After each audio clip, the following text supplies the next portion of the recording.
When a proud farmer faces a corrupt HOA president, the battle for land becomes a fight for honor. The sun had barely risen, casting a golden glow over the fields. I walked along the soft soil, breathing in the earthy scent, feeling the cool breeze against my face. The distant hum of my tractor was the only sound I needed. I thought it was just another ordinary day, but buried beneath the soil was a storm waiting to erupt.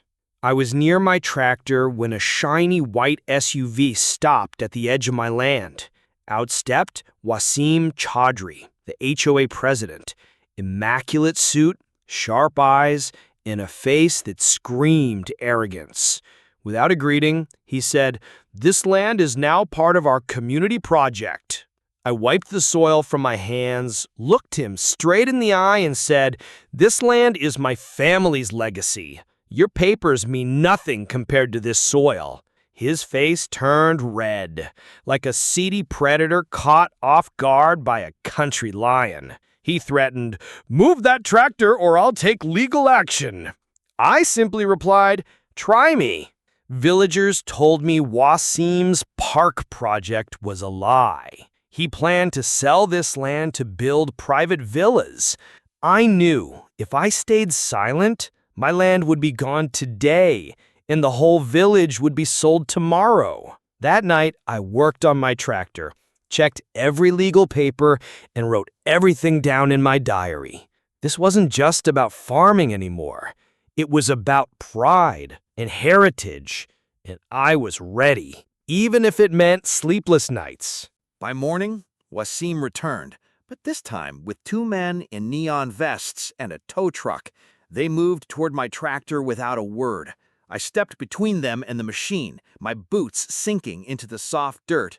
"Touch it, and you'll regret it," I warned. They hesitated, but the war had begun. Word spread quickly. By noon, neighbors gathered at my farm. Men, women, even children.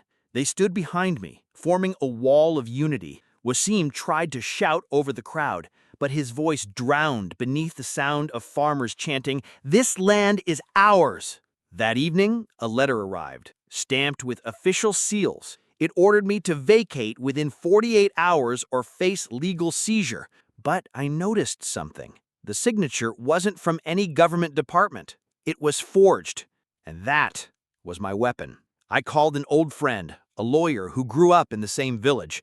By morning, we filed a complaint for fraud and illegal land seizure. Suddenly, the hunter became the hunted, and Wasim, he had no idea the storm coming his way.